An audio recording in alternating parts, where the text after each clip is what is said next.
Now that cell wall is made up from that 3 layers, means cell wall contain the 3 layers, and that 3 layers are the first one is the middle lamella.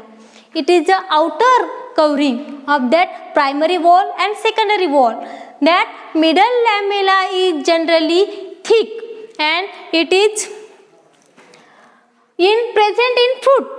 It is made up from the pectin, calcium and manganese pectate.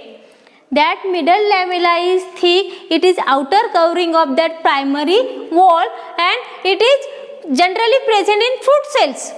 That middle lamella is produced from that pectin, calcium, manganese pectate. That is the chemical composition of that middle lamella. That middle lamella outer covering of that cell wall and it is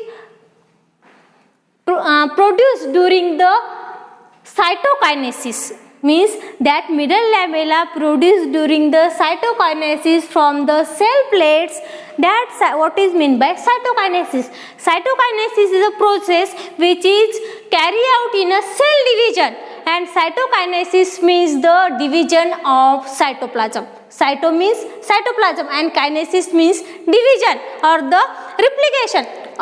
deviation means सायटोप्लाझमचं जेव्हा division होते तेव्हा sale plates ज्या form होतात त्या cell plates पासून middle lamella तयार होतो.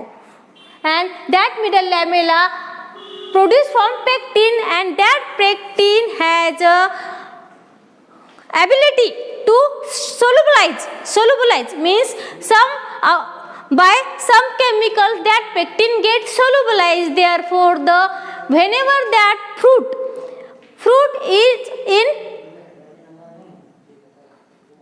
young condition, that time that outer covering of that fruit is rough, means generally example आपण मँगो घेऊ. मँगो जेव्हा कच्चा असतो तेव्हा त्याची जी स्किन असते ती कशी असते, रफ असते आहे ना, आणि ती इझिली आपण दाबू शकत नाही. पण जेव्हा तो पिकतो, जेव्हा तो राईप होतो तेव्हा त्याची जी स्किन आहे मँगोची ती कशी होते, सॉफ्ट होते. मग सॉफ्ट होते तर ड्यू टू दॅट पेक्टिन.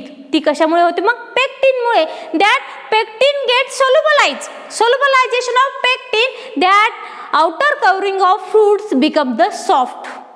म्हणजेच मिडल लॅमेला जो आहे तो मिडल लॅमेला सेल वॉल मधला फर्स्ट पार्ट आहे. म्हणजे ह्या 3 पार्ट पासून सेल वॉल बनलेली आहे. मग मिडल लॅमेला जो आहे तो पेक्टिन पासून बनलेला आहे आणि that middle lamella generally present in fruit cells and that is from pectin, calcium, manganese, pectate. It middle lamella form from the cell plates during the cytokinesis, means cell division जेव्हा होतं, sale division होताना पहिले कॅरिओकायनेसिस होतं. कॅरिओकायनेसिस म्हणजे न्यूक्लियसचं division आणि नंतर होतं cytokinesis. Cytokinesis is the division of cytoplasm. And that time that middle lamella form and that middle lamella is found in fruit cells. Then next, primary wall. That primary wall is the inner side of that middle lamella. Middle लॅमेलाच्या आतमधल्या साइडला primary wall असते. That wall have the capacity to grow, means त्या वॉलची capacity काय आहे, ती grow करते. And that generally primary wall is generally found in meristematic cells. What is mean by meristematic cell? Meristematic cell means which cell have the capability of division. ज्या सेल्सची ability आहे division करण्याची, त्या सेल्समध्ये primary wall सापडते. Primary wall पासून ते cells बनलेले असतात and that is the meristematic cells. Generally आता आपण रूट्सचे आपण पाहतो, रूट्स अंडरग्राउंड असतात आणि रूट्स कंटिन्युअसली ग्रो होत जातात inside the land. That time that tip of root, that is the root, that is there is the tip and there is the meristematic tissue or meristematic cell and they continuously divide and form the grow the root. Therefore that meristematic cells or meristematic tissue have the primary wall and it is having young plant cell. म्हणून मग ती young plant cell मध्ये असते. म्हणजे जे plant cell young plant असतात आणि they have the capacity of डिव्हिजनची कॅपॅसिटी जर असेल तर तिथेच हे प्रायमरी वॉल मिळेल आपल्याला. आणि आणखी मेरिस्टेमॅटिक सेलमध्ये तर असतेच असते, पण mesophyll cells are the cells which are the present in ल्यूजमध्ये प्रेझेंट असतात हे मेझोफिल सेल्स. तिथे सुद्धा प्रायमरी वॉल सापडते आपल्याला. आणि pith is a vascular bundle मध्ये जे झायलम आणि phloem, you know that xylem and phloem,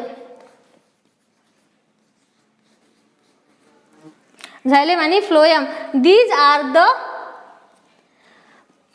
food आणि वॉटर कंडक्टिंग टिश्यू जे असतात, त्या दोन टिश्यू म्हणजे झायलम आहे. Xylem is a water conducting tissue and phloem is a food conducting tissue in plants. In that tissue there is a pith, and in that pith there is a primary wall found, means that pith is produced from the primary wall. Then inner side of that primary wall there is a secondary wall which is the third layer of cell wall. Cell wall ची third layer जी आहे ती आहे secondary wall, and that secondary wall is whenever the production of primary wall is stopped, that time the secondary wall get start. म्हणजेच जेव्हा production थांबेल primary वॉलचं, तेव्हा secondary वॉल्सचं production start होईल. आणि that secondary wall is found generally pits. आता हे कुठे असते? जनरली पिट्स फॉर्म करते. मग आता पिट्स फॉर्म करते तर थिकनेस, म्हणजे सेल वॉलची जी थिकनेस आहे, सेल वॉल आपण थिक आहे म्हणतो, that is due to the secondary wall and thickness. आता कुठे थिकनेस नाही आहे, मग तिथे पिट्स फॉर्म होतात. पिट्स मीन्स खड्डे, असे पिट्स फॉर्म होतात. And that pits helps to the passage of material from the outer side of the cell to the inside the cell. म्हणजेच हे सेलच्या बाहेरील भागातलं जे मटेरियल आहे, केमिकल कंपोजिशन आहे किंवा वॉटर मॉलिक्युल्स आहेत, ते सेलच्या आतमध्ये जाण्यासाठी हे पिट्स काम करतात. म्हणजेच ही जर थिक असेल, आता सेकंडरी वॉल थिक आहे आणि इथे मग वॉटर एंटर करायला काहीच जागा नाही आहे, तर कुठे ही थिकनेस कमी होते आणि तिथे पिट्स फॉर्म होतात. That pits helps to the transfer of water molecules or other chemical composition inside the cell from outer side of cell, or also from the inner side of cell to the outer side. That is the function of secondary wall. That plasmodesmata, that is the passage produced by the cell wall for the passage of materials. Plasmodesmata means bridge तयार करते. आता bridge कधी तयार करायला लागतो? जेव्हा पूल असतो, पाणी असेल आहे ना, तेव्हा ब्रिज तयार करते, म्हणजे cytoplasmic bridge. Plasmodesmata is a cytoplasmic bridge which help to the passage of chemical compounds which are the carbon dioxide or other chemical compounds, metabolic substance that transmit from cytoplasm to the cell, outer side of cell, and from outer side of cell to the cytoplasm. That is the plasmodesmata. It is the cytoplasmic bridge. Plasmodesmata is also called as the cytoplasmic bridge. काय करतो? तो transmit करतो surrounding, सेलच्या surrounding मध्ये असणारं जे material आहे ते सेलच्या आतमध्ये ट्रान्समिट करण्याचं काम कोण करतो? Plasmodesmata, and it is a cytoplasmic bridge. Next organelles is a plasma membrane, and that also called as the biomembrane.